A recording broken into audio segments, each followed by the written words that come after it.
Sir നമുക്കിപ്പോൾ ENT പ്രോബ്ലംസും സ്ട്രെസ്സും കണക്റ്റാണെന്ന് പറയുന്നുണ്ട്.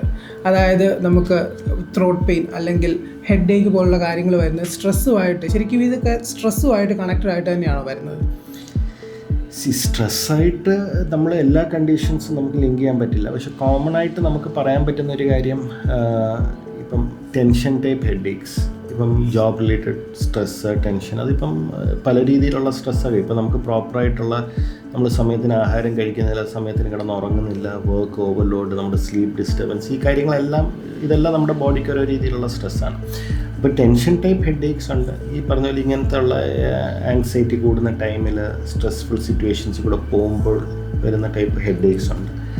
അപ്പം അത് ഡെഫിനറ്റ്ലി നമ്മൾ ഈ പറഞ്ഞ പോലെ it's something related to stress. പിന്നെ നമ്മുടെ ഈ സ്ട്രെസ് എന്ന് ഉദ്ദേശിക്കുന്നത് വളരെ വേഗമായിട്ടുള്ളൊരിതാണ്. നമ്മളിപ്പം ഇപ്പോൾ വോയിസ് റിലേറ്റഡ് ത്രോട്ട് പെയിൻ ഒന്നും യൂഷ്വലി സ്ട്രെസ്സായിട്ട് വരുമല്ലോ.